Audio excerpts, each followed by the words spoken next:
देखो, संविधान बनाने वाले डॉक्टर बाबा साहब अम्बेडकर की जयंती आज है और हमने हमेशा हमारे संविधान के जो हमारे को एक बहुत बड़ा गिफ्ट है, हर नागरिक को आर्थिक, सामाजिक और पाने का अधिकार उन्होंने दिया है। इसलिए उनका जन्मदिन बड़े धूमधाम से देश में मनाया जाता है। अभी मैं आपको ये कहूँगा कि हमने हाल ही जो AICC सेशन के अहमदाबाद प्रस्ताव में भी इसी को आगे सुनिश्चित करने की बात की कि जो बाबा साहब अम्बेडकर जी ने अपने सामाजिक न्याय में कहा था, उन विषयों को, उन मुद्दों को ही हमने अहमदाबाद के सेशन में आगे करा और खासकर 14 अप्रैल हम आज संसद में उनके मूर्ति पे पुष्पांजलि की। फिर उसके बाद में यथा प्रकार जो पहले 11 बजे डॉक्टर बाबा साहब अम्बेडकर की फोटो को सेंट्रल हॉल में पुष्पांजलि करते थे। लेकिन इस बार 9 बजे ही उन्होंने डिक्लेयर किया और 9 बजे डिक्लेयर करने के बावजूद भी हम लोग वहाँ रहे, लेकिन प्रधानमंत्री जी सेंट्रल हॉल में नहीं पहुँच सके। हालांकि उनके सहूलत के मुताबिक ही ये टाइम चेंज किया गया था। और आज के दिन कांग्रेस पार्टी की तरफ से मैं 5 बातें कहना चाहता हूँ। पहली बात मैं ये कहना चाहूँगा कि कास्ट सेंसस जरूरी है। अभी केंद्र सरकार 2011 के जो सेंसस के आंकड़ों पर अपना योजना बना रही है और 2021 में होने वाले सेंसस का भी अभी तक पता नहीं है। यानी योजनाएं जो हम बनाते हैं, ये सेंसस के आंकड़े को लेकर और उनकी किन किन की प्रगति हुई है और कौन से योजना लागू करना चाहिए, इसको लेके हम आगे बढ़ते हैं। इसीलिए हम ये मांग करते हैं कि जनरल सेंसस के साथ साथ भी ये जरूरी है कि कास्ट सेंसस भी कराया जाए, क्योंकि इतने वर्षों के बाद ये नहीं मालूम हुआ कौन से कम्युनिटी के लोग और अलग अलग वर्ग के लोग कौन से क्षेत्र में आगे आए, यानी शैक्षणिक दृष्टि से, आर्थिक दृष्टि से, भूमि के दृष्टि से, और जो भूमिहीन लोग हैं, ये सारी चीजें, और हायर एजुकेशन में ये सारी चीजें हम उसमें देख सकते हैं। उन आंकड़ों को देखकर आगे उसकी योजना भी बना सकते हैं। लेकिन आज ये सेंसस का भी गायब है और दूसरा कास्ट सेंसस बनाने को भी सरकार अभी तैयार नहीं है। और किसकी तरक्की कितनी हुई ये अभी भी हमको मालूम नहीं हो रहा। सभी लोग अंदाजे पे कहते हैं। और राज्य सरकार में सब प्लान लागू करने का कानून हमने बनाया था, लेकिन मोदी सरकार ने उसको 2015 या बिगिनिंग से ही उसको उन्होंने नहीं अपनाया। लेकिन सब प्लान ये जो है, खासकर कर्नाटक, तेलंगाना, जो आंध्र प्रदेश है, ये इसी का भाग, तेलंगाना और आंध्र एक ही थे, वहां पर ये लागू किया गया और उसके लिए कानून भी बनाया गया। और 1976 में इंदिरा गांधी जी, उन्होंने भी ये सब प्लान बनाकर लोगों को बजट का जो proportional to the population budget होना चाहिए वो उन्होंने भी किया था। लेकिन ये सब मोदी साहब गायब कर दिए, इसमें उनकी रुचि नहीं है। बाबा साहब का नाम तो बोलते हैं, लेकिन बाबा साहब के जो स्पीच, बाबा साहब की जो इच्छा थी, जो उनका आशाएं थी, उसको पूर्ति करने में वो तैयार नहीं है।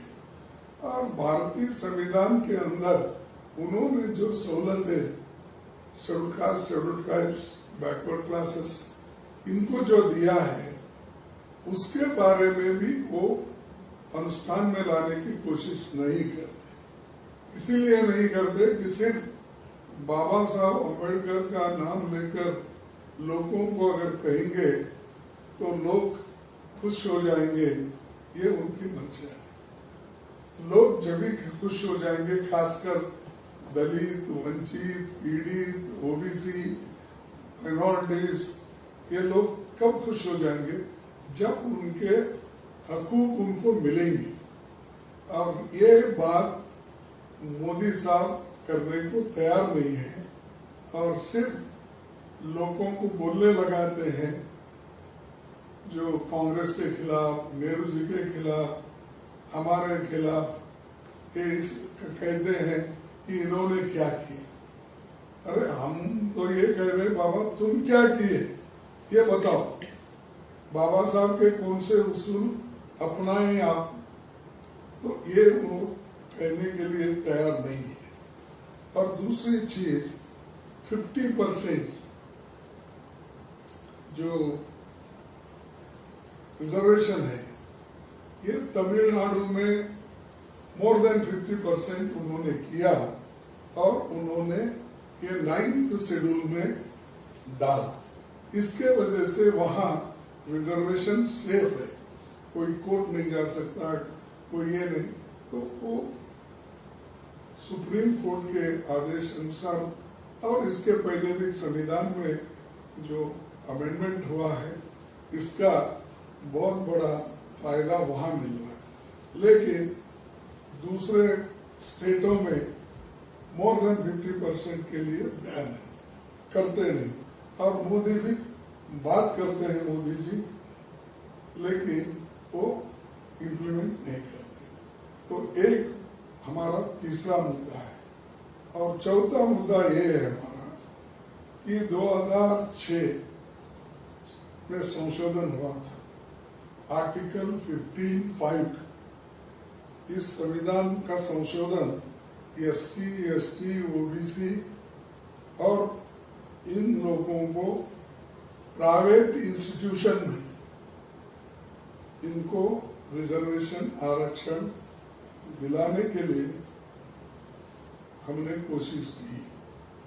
लेकिन और सुप्रीम कोर्ट ने भी ये कहा कि 2014 में एक कानून उन्होंने अपहेल्ड किया।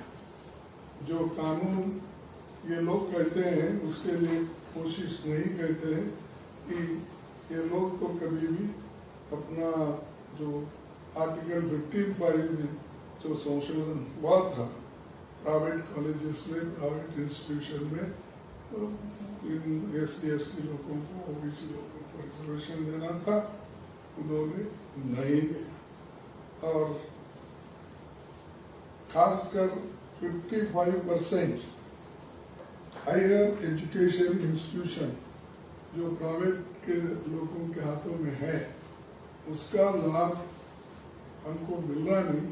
हमारे बच्चे कहाँ पढ़ेंगे, कैसा हायर एजुकेशन में वो आगे आएंगे, ये बहुत बड़ा प्रश्न हमारे सामने है।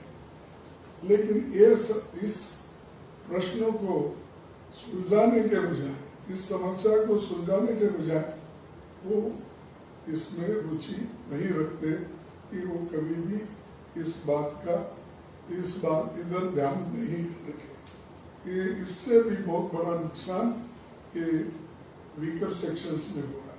बाबा साहब अम्बेडकर जी को उस जमाने में बड़ौदा महाराज ने हायर एजुकेशन के लिए स्कॉलरशिप दे के भेजे, लेकिन आज़ादी के बाद इतना बड़ा गवर्नमेंट हमारा है कि इतने लाख, हमारे लाखों करोड़ों रुपए का बजट है, इतना बड़ा रहते हुए भी हायर एजुकेशन में ये अच्छी शिक्षण देने के लिए मोदी जी तैयार नहीं है और उनका बजट भी काट रहे हैं।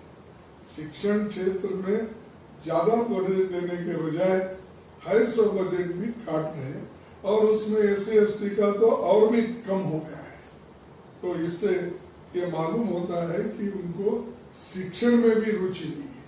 लेकिन बाबा साहब अम्बेडकर का सबसे ज्यादा रुचि जिसमें थी वो शिक्षण। उसीलिए वो हमेशा कहते थे, पहले अपने बच्चों को पढ़ाओ।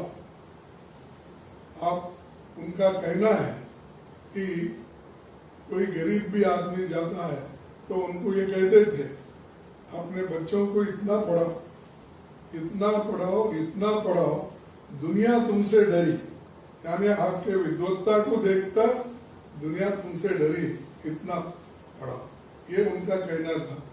लेकिन यहाँ जो उनकी इच्छा थी वो पूर्ति नहीं कर रहे, लेकिन बातें बहुत करते हैं। इसके बाद पांचवा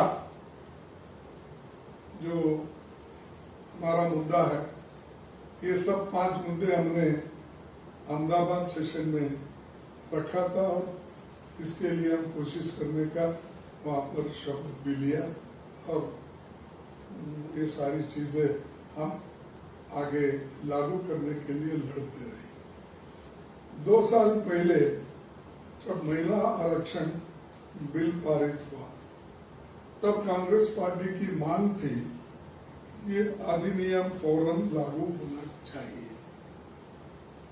लेकिन इसके साथ साथ हम ये चाहते थे कि जब महिला आरक्षण लागू होगा उसमें SC/ST OBC के महिलाओं को भी उस रिजर्वेशन के तहत जगह मिलनी चाहिए। नहीं तो वो क्या हो जाएंगे, सिर्फ अगर आप महिला बोलेंगे तो कोई भी महिला किसी भी कम्युनिटी में पढ़े लिखे लोग ही आ जाएंगे, लेकिन इसमें जो कमजोर लोगों का, कमजोर तबका है वो छूट जाएगा। इसीलिए हम ये चाहते थे, हमारा कहना ये है कि ये जो महिलाओं को अधिकार देते वक्त और ये जो आरक्षण बिल है, इसमें इन सब महिलाओं को, इस सब कैटेगरी के महिलाओं को शामिल करना चाहिए। यही हमारा उद्देश्य है और इसके लिए हम पहले से लड़ रहे हैं। लेकिन अहमदाबाद में कांग्रेस पार्टी ने इसको और मजबूती दी और सब लोग एक होकर इन 5 चीजों को आगे बढ़ाने का काम तय किया है और हर स्टेट में इसके लिए हमारे लोग लड़ते रहे।